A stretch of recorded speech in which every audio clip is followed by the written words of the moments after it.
মাশাআল্লাহ, খুব অসাধারণ এক পেয়ার রেসার বেবি। এগুলি কিন্তু দেশি রেসার না, এগুলি ইম্পোর্ট করা সৌদিয়ান রেসারের বেবি এগুলি। Mark pigeon house, make your dream possible.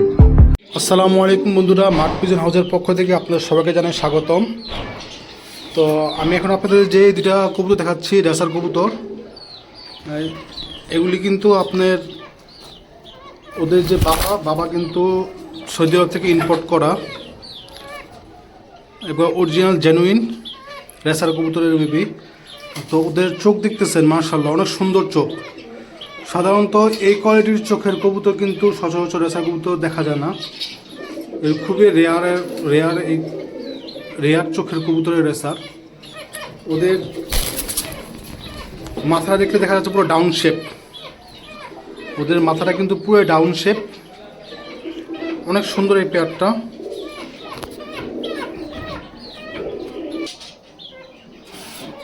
এটা হচ্ছে তাদের বাবা, এটা হচ্ছে তাদের বাবা। দেখতে পাচ্ছেন পুরো পাখির মতো পাক্কা পাইতেছে। কিন্তু রেসারের মধ্যে কিন্তু যে ভালো কোয়ালিটির রেসার হলে কিন্তু অবশ্যই একটু ব্যাবেট থাকে।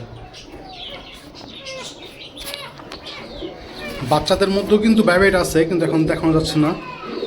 কিন্তু বাচ্চাদের মধ্যেও মোটামুটি ভালোই ব্যাবেট আছে।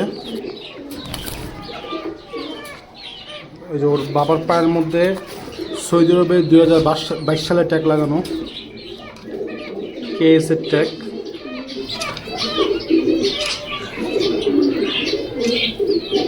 আমি জুম করে আপনাদের দেখাচ্ছি ট্যাগটা, পুরো KS এর ট্যাগ, অর্থাৎ kingdom of Saudi Arab 2022 tag.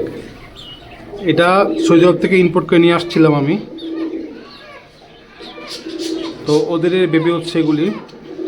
তো অনেকে বলতে পারেন ভাই বাবার কালারটা হচ্ছে টাইগার টাইপের, কিন্তু বাচ্চারা পুরো সবজি বের হলো। হ্যাঁ ভাই, এই যে টাইগার টাইপের যে রেসারটা, ওর বাপ্পাও কিন্তু সবজি ছিল, কিন্তু কালারটা এরকম হয়ে গেছে আর কি, যার কারণে ওর সাথে সবজি রেসারের পেয়ার করলে ওদের বাচ্চা সবজি বের হয়। তো ইনশাল্লাহ এই রেসার কবুতর দিয়ে আমি নেক্সট টাইমে রেস করব। তো আপনারা সবাই ওদের জন্য দোয়া করবেন যেন ভালো একটা রেজাল্ট করতে পারে। তো সবাই ভালো থাকবেন, সুস্থ থাকবেন। আসসালামু আলাইকুম।